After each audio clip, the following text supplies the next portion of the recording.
Snacks खाते हो या बिस्किट, दालमो खाते हो या फिर सोन पापड़ी, तो इन तमाम चीज़ों के लिए अब बिहार के लिए एक बड़ी खुशखबरी यह है कि देश की सबसे प्रसिद्ध कंपनी हल्दीराम बिहार में अपनी फैक्ट्री लगा रही है। और फैक्ट्री भी 1-2 रुपए से नहीं लगा रही है, बल्कि बिहार में निवेश का एक बड़ा निवेश हुआ है, यानी कि 300 करोड़ रुपए का निवेश कर हल्दीराम बिहार में बड़े स्तर पर रोजगार देने जा रही है और बिहार में बिहार वासियों के लिए एक बड़ी खुशखबरी है। नमस्कार, मैं हूं प्रियदर्शन और आप देख रहे हैं न्यूज़ फॉर नेशन। और बिहार में उद्योग विकास करने के लिए, बिहार में निवेश लाने के लिए, बिहार में नई नई कंपनियों के कारखाने लगे, इसके लिए जो राज्य सरकार के लगातार प्रयास चल रहे हैं, उन प्रयासों का एक बड़ा प्रतिफल सामने आया है, जिसमें हल्दीराम अब बिहार में अपनी फैक्ट्री लगाने जा रही है। दरअसल हल्दीराम ने बिहार में निवेश को लेकर के एक बड़ा मापदंड तय कर लिया है और हल्दीराम अब इसे लेकर के बिहार में अपनी फैक्ट्री लगाने को तैयार।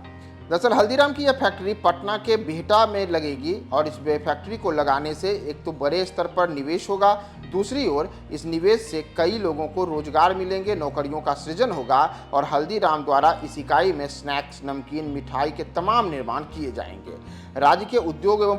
पर्यटन मंत्री नितिन मिश्रा ने इस तमाम चीज़ों को लेकर के बताया है कि सुप्रसिद्ध भारतीय मिठाई, स्नैक्स एवं रेस्तरां कंपनी हल्दीराम को बिहार में नई इकाई की स्थापना हेतु बियाडा द्वारा औद्योगिक क्षेत्र सिकंदरपुर बिहटा पटना में 12 एकड़ जमीन आवंटित की गई है। इस परियोजना के लिए लगभग 300 करोड़ रुपए का निवेश प्रस्तावित है, जिससे प्रत्यक्ष रूप से 500 नौकरियों के सृजन का अनुमान है। दरअसल ये जो फैक्ट्री लगने वाली है, इस फैक्ट्री के लगने पर यहाँ पर जो हल्दीराम है वह अपनी मिठाई, स्नैक्स और रेस्तरां में जितने भी उनके अलग अलग उत्पाद जो बिकते हैं, उन तमाम खाद्य उत्पादों को यहीं पर अब बिहार में बने हुए उत्पाद रहेंगे और बिहार सहित पूरे देश में बनेंगे। यानी कि हल्दीराम जिसके चैन आप पूरे देश में देखते होंगे, विदेशों में भी इसके चैन दिखते हैं, तो उस हल्दीराम के अलग अलग जो उत्पाद होते हैं, चाहे आप अपने घर पर कुछ भी मांगलिक काम होता है, शुभ काम होता है, तो आप मिठाइयाँ खाते हैं तो हल्दीराम की मिठाइयाँ होती हैं, सोन पापड़ी तो हल्दीराम की सोन पापड़ी होती है। अगर स्नैक्स और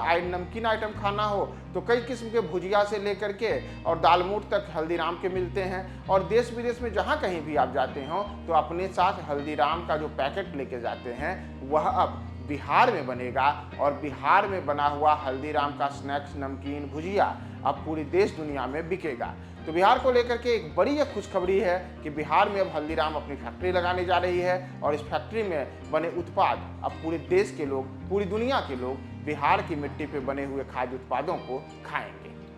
दरअसल आपको बताया कि बिहार में उद्योग और निवेश को लेकर के लगातार बिहार के मुख्यमंत्री चाहे नीतीश कुमार हों या फिर राज्य के जो उद्योग मंत्री नितिन मिश्रा हों, इन सब के लगातार प्रयास जारी हैं और इन प्रयासों का ही प्रतिफल है कि अब बिहार में उद्योग के नए द्वार खुले हैं और उसमें कई ऐसी राष्ट्रीय और बहुराष्ट्रीय कंपनियां हैं जो अपने निवेश को बढ़ा रही हैं। और इन्हीं निवेशों के सिलसिले में पिछले दिनों भी मुंबई में एक कार्यक्रम भी आयोजित किया गया था, जिस कार्यक्रम में बड़े स्तर पर बिहार में निवेश को लेकर के अलग अलग कंपनियों को आमंत्रित किया गया था। कई MOU भी साइन हुए थे और इन तमाम चीज़ों के बीच अब जो बिहार के लेकर के, जैसा मैंने आपको बताया कि हल्दीराम ने एक बड़ी सौगात दी है, तो बिहार में 300 करोड़ रुपए के बड़े निवेश के साथ हल्दीराम अपनी फैक्ट्री लगाने जा रही है। और इससे जहां एक और डायरेक्ट 500 लोगों को नौकरी मिलेगी, वहीं इनडायरेक्ट भी हजारों लोगों को रोजगार मिलेगा और साथ ही साथ बिहार में बड़े पैमाने पर जो यहाँ के उत्पाद बनेंगे वो पूरे देश और दुनिया के लोग हल्दीराम के स्नैक्स, नमकीन, मिठाइयाँ बिहार में बने हुए पूरी दुनिया में खाएंगे।